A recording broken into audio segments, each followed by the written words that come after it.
Welcome to நம் சமையல். இன்றைக்கி பார்க்க போகிறது ஐயன் பிரியாணி. அது எப்படி செய்யலான்னு பார்க்கலாம் வாங்க. 2 ஸ்பூன் கடலை எண்ணெய் ஊற்றிக்குங்க.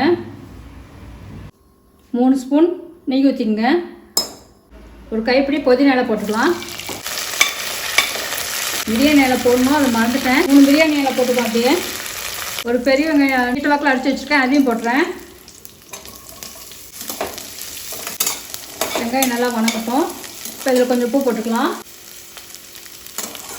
வெங்காயம் கொஞ்சம் பொன்னிறமாகட்டும். வெங்காயம் நல்லா வணங்கிடுச்சு. இப்போ இஞ்சி பூண்டு போடலாம்.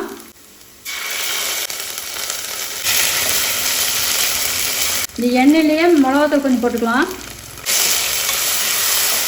ஒரு தக்காளி அரிஞ்சு வச்சுருக்கேன், அதையும் போட்டுறேன். 15 சின்ன வெங்காயம் எடுத்து உரித்து அரைச்சி வச்சுருக்கேன், அதையும் போட்டுறேன். கரம் மசாலா தூள் இல்லை 1 ஸ்பூன் போட்டுலாம். பொடியோட வாசனை போகணும், நல்லா கலட்டி விடுங்க. எலுமிச்சம் சாறு 1 ஸ்பூன் ஊற்றுறேன். 2 ஸ்பூன் தயிர் ஊற்றிக்கலாம். கொத்தமல்லி தழை ஒரு கைப்பிடி போட்டுக்கலாம். 1 கிலோ சிக்கன் எடுத்து வாஷ் பண்ணி வச்சுருக்கேன். அப்போ அதில் போட்டுறேன். சிக்கன் தேவையான உப்பு போட்டுலாம். நல்லா கிளறி 1 நிமிஷம் அப்படியே விட்டுருங்க. எண்ணெய் பிரிஞ்சு வந்திருக்கு. இப்போ தண்ணி ஊற்றலாம். 1/4 டம்ளர் அரிசி போட்டேன், அதுக்கு 2.25 தண்ணி ஊற்றுறேன். கொதிக்கட்டும். கொஞ்சம் பச்சை மிளகா கீறி வச்சுருக்கிறேன், அதை இதில் போட்டுறேன். தண்ணியிலே போட்டலாம். தண்ணி கொதிக்குது. இப்போ உப்பு காரம் பார்த்துங்க. கொஞ்சம் காரம் வேணும், அதனால் ஒரு பச்சை மிளகா போட்டுக்கிறேன். தண்ணி கொதிக்குது. இப்போ அரிசி போட்டலாம்.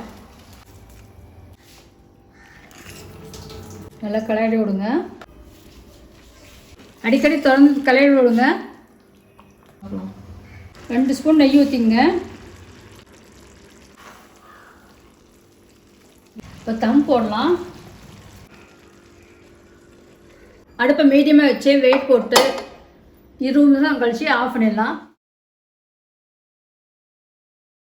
தம் போட்டு 20 நிமிஷம் ஆச்சு.